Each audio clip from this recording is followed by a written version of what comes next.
আজকে আমার রেসিপি সজনে শাক ভাজা।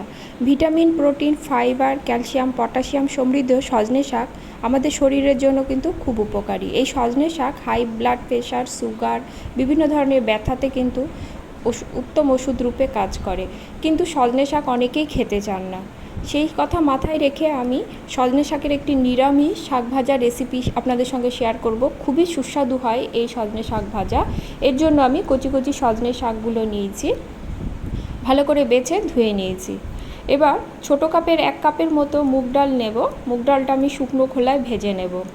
ভাজা হয়ে গেলে ভালো করে ধুয়ে আমি সেদ্ধ করে নেব।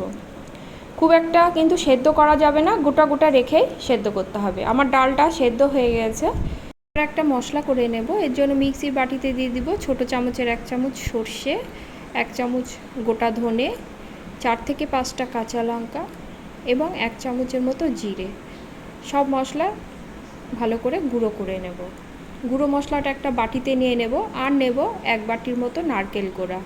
রান্নাটি করার জন্য কড়া বসিয়ে দেব। কড়া গরম হলে দিয়ে দেব 2 চামচের মতো ঘি।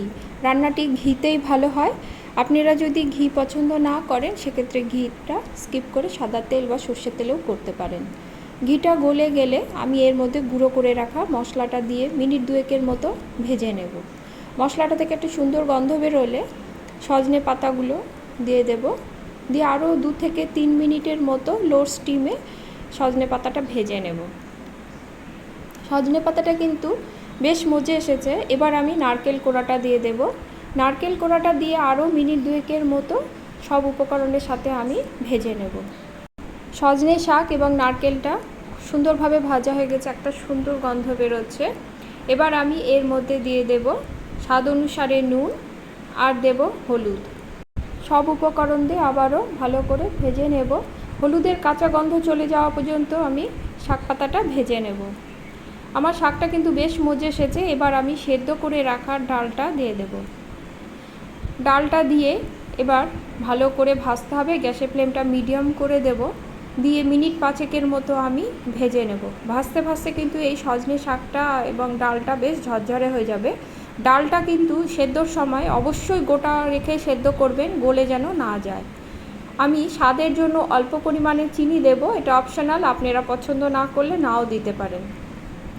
ভালো করে 5 মিনিটের মতো ভেজে নেব। এই সজনে শাক ভাজা এতটাই টেস্টি হয়, একবার বানালে কিন্তু আপনাদের বারবার করে খাবার মন করবে।